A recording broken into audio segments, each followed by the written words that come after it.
Assalamualaikum warahmatullahi wabarakatuh. Bismillah, alhamdulillah, wassalatu wassalamu ala rasulillah wa ala alihi washabihi wa mawala amma ba'du. Yang terhormat dosen pengampu mata kuliah Filsafat Pendidikan Islam Pak Iqbal Amarjuki, yang mudah-mudahan selalu Allah sehatkan dan berikan umur yang panjang, amin ya Allah ya rabbal alamin. Perkenalkan, nama saya Danyun Nugraha, kelas PAI 4A. Ini selaku video berisikan tugas merangkum dari pertemuan 8 sampai selesai. Baik, kita lanjut ke materi yang pertama, yaitu multikultural ya. Oke. Baik, kita lanjut materi yang pertama, yaitu pendidikan multikultural. Berbicara tentang multikultural, yang berarti apa? Mengakui dan mengagungkan perbedaan ya dalam kesederajatan, baik secara individual maupun secara kebudayaan, itu multikultural. Oke ya, pahami berarti ya. Sebagai sebuah apa? Sebagai sebuah ideologi, multikulturalisme ini terserap dalam berbagai interaksi yang ada dalam berbagai struktur kegiatan kehidupan manusia yang tercangkup dalam berbagai kegiatan ya, ataupun kehidupan sosial, kehidupan ekonomi dan bisnis dan yang lainnya ya. Nah, sebagai sebuah ideologi, multikultural ini harus diperjuangkan karena apa? Dibutuhkan sebagai landasan bagi tegaknya demokrasi. Karena apa? Karena adanya toleransi, hak asasi manusia dan sejarawan hidup masyarakatnya. Nah, kehidupan masyarakat tuh sejahtera gitu. Salah satu upaya untuk apa? Memperjuangkan multikulturalisme ini melalui pendidikan yang multikultural, ataupun bisa disebut dengan pendidikan yang menunjukkan adanya keagamaan ya. Adapun pendidikan multikulturalisme sesuai dengan tujuan pendidikan. Apa tujuan pendidikan Islam ini? Di sini dijelaskan bahwasanya sesuai dengan tujuan pendidikan Islam, yaitu bukan sebatas mengisi pikiran siswa dengan ilmu pengetahuan, akan tetapi apa? Akan tetapi materi pelajaran akan tetap membersihkan jiwanya yang harus diisi, agar apa? Pendidikan dan pengetahuan yang didapat ini dapat dijiwai dan dapat diterapkan dan dapat apa? Dimanfaatkan, ataupun kalau bahasa ininya ya, ilmu itu harus dimanfaatkan. Manfaatkan di sini itu biar ilmu ini bermanfaat gitu. Ketika kita mempunyai ilmu yang lebih, kasihkanlah ke orang lain yang membutuhkan gitu. Nah, itu ilmunya akan bermanfaat. Nah, seperti itu. Ini untuk materi yang pertama ya. Oke, kita lanjut materi yang kedua. Oke, untuk materi yang kedua, yaitu pemikiran pendidikan menurut Ibnu Khaldun. Nah, Ibnu Khaldun itu siapa nih ya? Ibnu Khaldun itu adalah suatu filsuf sejarah yang berbakat dan cendekiawan terbesar pada zamannya. Beliau juga, kalau nggak salah ya, dikenal sebagai sejarawan dan bapak sosiologi Islam yang hafal Al-Quran. Masya Allah, sejak usia dini. Nah, itu salah satu motivasi buat kita semuanya gitu ya, yang belum menghafal Al-Quran ataupun juz 30 pun belum hafal ya. Nah, adapun konsep pemikiran pendidikan Islam menurut Ibnu Khaldun, ialah ilmu pendidikan bukanlah suatu aktivitas yang semata-mata bersifat pemikiran dan perenungan, akan tetapi yang jauh dari aspek-aspek pragmatis di dalam kehidupan. Nah, akan tetapi ilmu dan pendidikan tidak merupakan gejala sosial ya, tidak lain merupakan gejala sosial. Karena apa? Ya, karena merupakan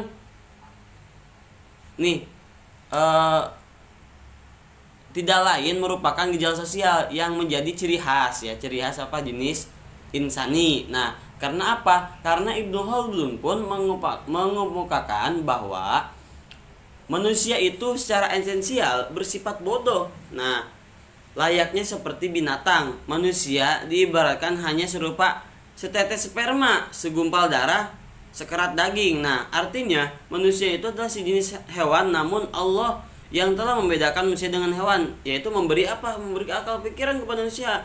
Pada mulanya manusia menggunakan akal ya, kemudian akal eksperimentasi, dan akhirnya menggunakan akal kritis. Nah, melalui akar inilah manusia mampu bertindak secara teratur ya, dan terencana, akhirnya manusia memiliki kelebihan ya, karena adanya pemikiran ataupun adanya akal pikiran gitu kan.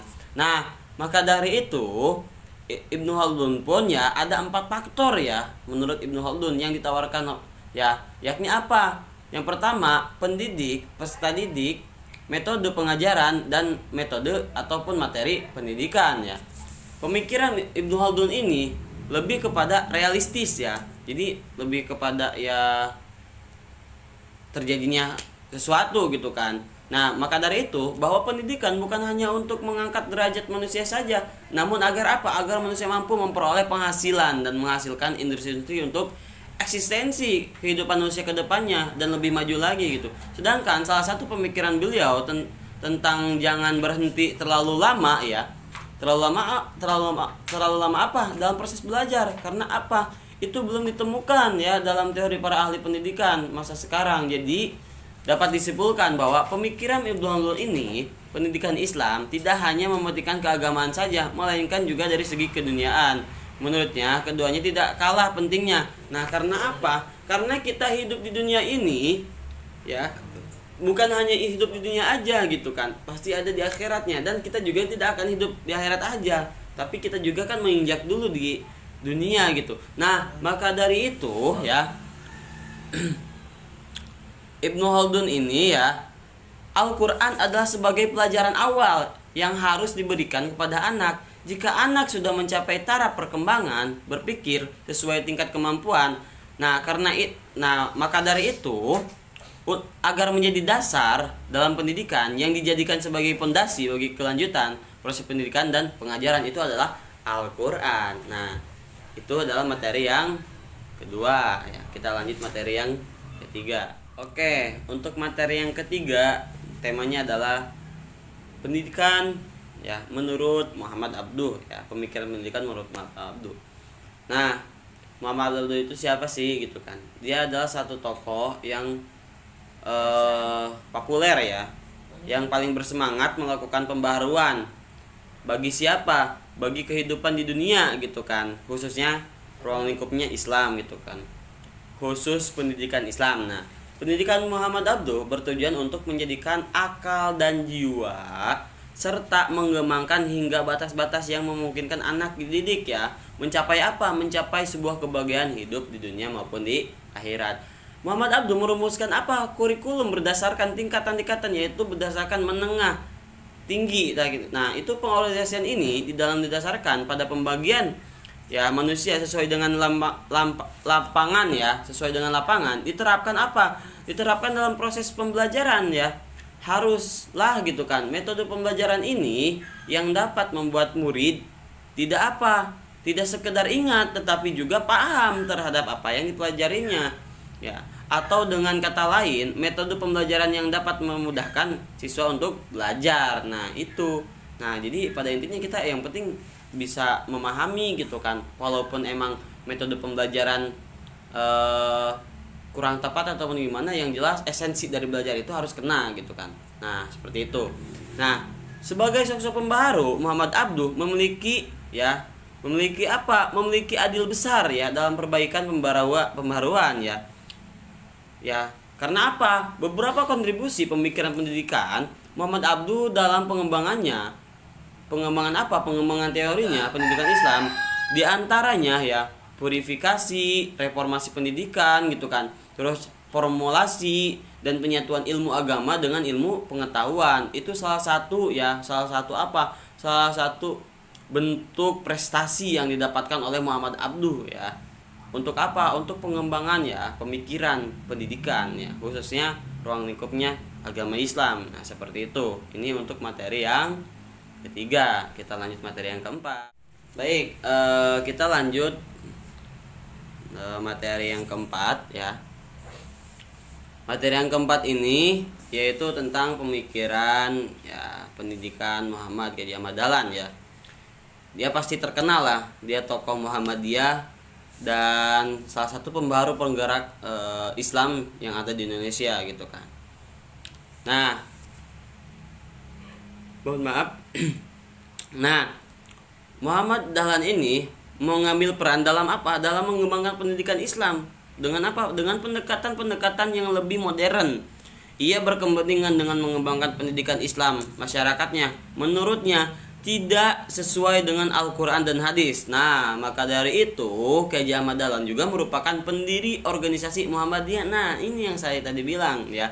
Adapun yang melatar belakangi pemikiran Ahmad Dahlan itu melakukan pembaruan karena beliau merasa prihatin terhadap perilaku masyarakat Islam di Indonesia yang masih bercampur baurkan adat istiadat yang jelas-jelas bertentangan dengan ajaran umat Islam. Nah, ini katanya menurut Ahmad Dahlan. Nah, menurut Ahmad Dahlan juga upaya strategis untuk menyelamatkan umat Islam dari pola pikir yang statis menuju pada pemikiran yang dinamisnya adalah melakukan pendidikan. Doa untuk mewujudkan, menurut Ahmad Dahlan, pendidikan terbagi menjadi 3 jenis. Nah, jenis yang pertama pendidikan moral, akhlak, yaitu sebagai apa? Sebagai usaha untuk menumbuhkan karakter manusia yang lebih baik berdasarkan Al-Quran dan Sunnah. Nah, ini. Terus yang kedua, pendidikan individu. Nah, itu apa? Sebagai usaha untuk menumbuhkan kesadaran individual yang utuh yang bersinggungan antara lain keyakinan, ya, antar akal dan pikiran, serta untuk mencapai ya ilmu dunia dan akhirat gitu kan. Nah, yang ketiga, pendidikan kemasyarakatan ya, yaitu sebagai usaha untuk menumbuhkan keinginan hidup di masyarakatnya. Dalam konteks ini berarti pemikiran Kiai Ahmad Dahlan dapat diletakkan sebagai upaya sekaligus wacana untuk memberikan inspirasi ya bagi pembentuk dan pembinaan ya peradaban umat masa di depan yang lebih profesional. Nah, maka dari itu ya Kiai Ahmad Dahlan inilah membuat ya 3 serangka ya untuk apa? Untuk pendidikan yang lebih maju ke depannya gitu kan. Ini untuk materi yang 4. Kita lanjut materi yang kelima. Baik, untuk materi yang kelima yaitu pendidikan pemikiran menurut Kiai Asy'ari ya. Kiai Hasyim Asy'ari ini merupakan tokoh ulama pendiri lembaga sosial ya, yang pastinya adalah NU ya, Nahdlatul Ulama ya. Organisasi ini bertujuan untuk mempertahankan Ahlus Sunnah wal Jamaah serta tradisi Islam. Akan tetapi ketokohan dan keharuman nama beliau ya, bukan nama-nama, kalau nama-nama banyak pastinya nama ya. Nama beliau di apa? Di negara Indonesia khususnya gitu kan. Di NU khususnya juga gitu kan. Karena apa? Karena aktivitas dakwah beliau ini sebagai pendiri NU, melainkan juga karena beliau termasuk pemikir dan pembaharu pendidikan Islam. Nah, pemikiran Kiai Haji Hasyim Asy'ari ini sendiri dalam hal ini diwarnai dengan keahliannya dalam bidang hadis, dalam bidang tasawuf, fikih. Nah, serta konsep pendidikan Kiai Hasyim Asy'ari ini terdapat dalam buku adab yaitu Al-Alim wal Muta'alim ya. Nah, ini salah satu ya konsep pendidikan yang dibuat oleh Kiai Hasyim Asy'ari. Nah, pemikiran beliau juga ya tentang perpaduan pesantren yang tradisionalis dengan sekolah barat. Beliau adalah tokoh yang berusaha memelihara tradisi turun-temurun ya dari pondok pesantren. Untuk apa? Untuk mengembangkan pendidikan keilmuan di pondok pesantren. Dalam menuntut ilmu, peserta didik hendaknya berniat suci menuntut ilmu dan untuk mengamalkan ya, mengembangkan dan melestarikan nilai-nilai Islam, bukan sekedar menghilangkan kebodohan. Niatnya demi mencari ridhonya Allah. Itu yang paling utama dalam mencari ilmu, yaitu mencari ridhonya Allah. Relevansi gitu kan pemikiran Kiai Hasyim Asy'ari ini terhadap pendidikan sekarang nampaknya pada munculnya gitu kan lembaga yang dinaungi panji-panji Islam ataupun lebih dikenal dengan sebutan pondok pesantren ya. Sampai sekarang masih menjadi satu-satunya lembaga yang diharapkan. Nah, karena apa? Karena pondok pesantren ini mencetak santri-santri yang memang ilmunya itu bisa dikatakan ilmu dunia dapat dan ilmu akhirat pun dapat. Itu yang sekarang makin banyak gitu kan. Orang-orang tua gitu kan, mereka mengarahkan atau menyekolahkan anaknya itu sekolah pesantren sambil sekolah ya. Karena apa? Pesantren lebih diutamakan daripada sekolah. Seperti itu. Itu untuk materi yang kelima gitu kan. Kita lanjut materi ke-6 yaitu pemikiran pendidikan ya menurut Persis ya. Persis itu apa? Ya, persatuan Islam ya. Bertujuan untuk mengangkat umat Islam dari kejumudan berpikir ya dan ketertutupan pintu ijtihad. Nah, pada dasarnya perhatian Persis ditujukan terutama pada apa? Pada penyebaran paham Al-Quran dan Sunnah. Hal ini dilakukan melalui berbagai aktivitas, diantaranya dengan mengadakannya pertemuan-pertemuan, umum tablik, khutbah, kelompok-kelompok studi, tadarus ya, pendiri majalah dan kitab-kitab serta sebagai aktivitas keagamaan yang lainnya. Nah, peran Persis sebagai salah satu organisasi Islam sangatlah besar, misalnya dalam bidang pendidikan, ia dengan menyelenggarakan kelas-kelas pendidikan akidah dan ibadah bagi orang dewasa. Persis juga mendirikan lembaga pendidikan kanak-kanak ya, Holland Islandish School ya, itu dalam singkatan HIS ya. Nah, yang merupakan proyek lembaga pendidikan Islam ya. Kemudian pada 4 Maret 1910 apa 26 apa berapa gitu, 36 ya, 36 kalau nggak salah, secara resmi Persis mendirikan pesantren Persis yang pertama dan diberi nomor 1 di Bandung. Dalam perkembangannya, Persis mengordinasi ya pesantren-pesantren dan lembaga-lembaga pendidik yang terbesar di cabang-cabang Persis. Dalam bidang penerbitan Persis banyak melalui penertiban. Persis memperluas pemikiran, ide-ide dan mengenai dakwah dan tajdid ya. Perkembangan selanjutnya, aktivitas Persis ini juga meluas ke aspek-aspek lain ya. Orientasi Persis ini dikembangkan dalam berbagai bidang yang menjadi apa? Yang menjadi suatu kebutuhan. Kebutuhan dalam apa? Dalam mulai dari bidang pendidikan ya, tingkat dasar hingga pendidikan tingkat tinggi. Dalam dakwah ya, bimbingan, haji, zakat, sosial, ekonomi dan perwakapan dan pewarisan dan lainnya gitu kan. Itu dari pemikiran ya Persis ya, pendidikan ya, pemikiran pendidikan dari Persis ya. Itu untuk materi yang ke-6. Oke, setelah ini adalah materi yang terakhir. Kita lanjut yang terakhir ya. Ini ya materi yang terakhir ya. Pemikiran pendidikan menurut Muhammad Iqbal ya. Merupakan ini seorang filsuf lagi ya. Seorang filsuf, kalau tadi kan seorang pendidik gitu kan, seorang pendiri-pendiri gitu kan, baik dari NU, Persis, Muhammadiyah. Nah, kalau sekarang itu dari seorang filsuf ya dan sufi di dalam apa? Di dalam dunia Islam. Pendidikan bagi Muhammad Iqbal adalah pendidikan yang dijiwai semangat dan cita-cita ya.